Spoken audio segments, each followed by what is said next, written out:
Oke, selamat datang semuanya. Kali ini kita bakal bahas sesuatu yang kayaknya dekat banget sama kita semua, kesibukan. Tapi, gimana kalau kesibukan itu bukan musuh? Gimana kalau kita bisa ubah jadi senjata rahasia? Nah, kita akan bongkar strategi-strategi jitu biar kita nggak cuma survive, tapi bisa benar-benar berkembang di tengah jadwal yang padat. Pernah ngerasa nggak hidup itu antara super sibuk atau wah udah kalang kabut banget? Kayaknya kita semua pernah ya di posisi itu. Rasanya tuh kayak lari di treadmill yang makin lama makin kenceng.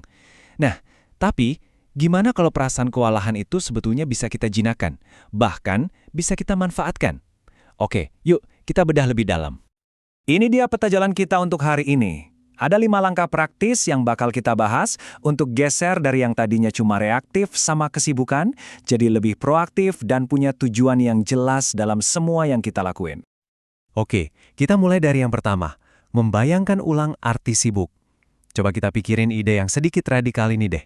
Gimana kalau kesibukan itu sebetulnya bukan musuh, bukan sesuatu yang harus dihindari, tapi malah teman yang selama ini kita salah sangka? Jadi, alih-alih ngelihatnya sebagai sumber capek, gimana kalau kita lihat ini sebagai peluang buat tumbuh? Nah, ini dia kuncinya. Kesibukan yang bertujuan. Dan ini penting banget ya. Ini bukan berarti kita harus nambah-nambahin kerjaan lagi. Bukan, sama sekali bukan itu. Ini lebih ke soal gimana kita terlibat dengan sengaja, gimana kita masukin makna, passion, dan koneksi nyata ke waktu yang kita punya. Jadi, setiap momen sibuk itu ya ada artinya. Oke, terus gimana caranya? Nah, alat bantu pertama kita adalah menjaga baterai energi kita. Coba bayangin deh, energi yang kita punya setiap hari itu kayak baterai handphone. Bisa diisi ulang, tapi juga bisa habis. Konsepnya mungkin kedengaran simpel ya, tapi dampaknya itu luar biasa. Coba dipikirin, setiap keputusan kecil yang kita ambil, setiap obrolan, bahkan setiap pikiran yang lewat di kepala kita, itu semua entah nge-charge atau malah nguras baterai energi kita. Nah, kalau kita udah mulai ngelihat energi sebagai sesuatu yang beneran ada dan bisa diukur, kita jadi bisa ngelola secara aktif. Nggak cuma pasrah aja kalau tiba-tiba ngerasa capek banget. Terus gimana cara praktisnya? Gampang kok, coba deh tiap pagi cek dulu level baterai kita. Mulai hari ini dengan baterai penuh, atau udah setengah. Terus coba sadari, apa aja sih yang bikin energi kita bocor? Mungkin rapat yang nggak ada ujungnya, atau kebiasaan nge-scroll medsos kelamaan. Kuncinya juga ada di mindset loh. Coba ubah tantangan jadi peluang. Dan yang paling penting, jangan lupa sengaja jadwalin waktu buat nge-charge, dengerin musik atau makan siang bareng teman misalnya. Nah, kalau baterai energi kita udah aman, alat bantu kedua ini bakal ngubah cara kita mandang produktivitas. Biasanya kan, kita mikir produktif itu ya soal nyelesain to-do list yang panjang. Kaku banget. Tapi gimana kalau ternyata kita bisa jauh lebih produktif dengan ngikutin perasaan kita, bukan cuma daftar tugas? Coba lihat bedanya. Cara lama itu fokusnya ke apa yang mau dicapai, cuma sebatas checklist, dan ujung-ujungnya sering bikin kita ngerasa kewalahan. Nah, pendekatan yang baru ini fokusnya ke gimana perasaan yang kita inginkan hari ini. Jadi, dengan fokus ke emosi, misalnya pengen merasa fokus atau merasa kreatif, kita jadi ngehubungin kerjaan kita ke sesuatu yang lebih dalam. Dan inilah yang bikin motivasi kita jadi beneran kuat dan awet. Oke, alat bantu berikutnya. Ini penting banget juga, membangun gelembung pribadi. Anggap aja ini kayak perisai kita buat ngelawan drama-drama sehari-hari. Sebuah gelembung yang ngelindungin ruang mental kita dari semua kekacauan di luar sana.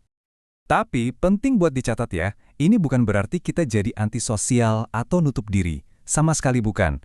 Gelembung ini lebih soal self-leadership. Soal gimana kita nyiptain ruang supaya kita bisa memilih respons, bukan cuma reaktif aja sama drama atau tuntutan orang lain. Intinya di dalam gelembung ini, kita yang jadi bosnya. Terus gimana cara ngelakuinnya? Nah, daripada bilang, maaf lagi sibuk nih, coba deh pakai kalimat yang lebih jelas tapi tetap sopan. Misalnya nih, buat ngelindungin waktu pribadi. Cukup bilang, untuk menjaga energi, saya akan nonaktif dari komunikasi kerja setelah jam 7 malam. Ini kan bukan minta maaf ya, ini pernyataan. Pernyataan tentang gimana kita ngelola energi dan fokus kita. Dan ini bukan cuma teori loh, ada contoh nyata dari kasus James. Bayangin, dia kejebak di tengah-tengah dua rekan kerja yang berantem terus. Daripada pusing jadi penengah, dia pasang batasan yang jelas. Dia bilang, peran saya sebagai perantara ini nggak nolong siapa-siapa, apalagi saya sendiri. Coba deh kalian selesaikan langsung berdua. Nah, ini contoh sempurna gimana caranya ngejaga gelembung pribadi kita. Jadi, kalau semua alat bantu tadi kita satuin, yang terjadi itu sebuah perubahan besar. pergeseran mendasar.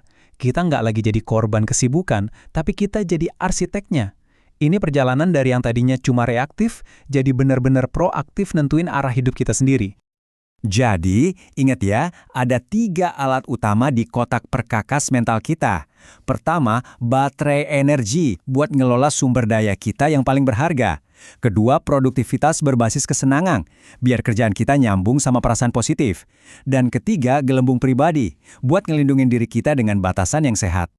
Pada akhirnya, kesibukan itu bukan sesuatu yang pasif menimpa kita. Justru, ini adalah sesuatu yang bisa kita bentuk. Bisa jadi sumber stres, atau bisa jadi alat buat kita tumbuh.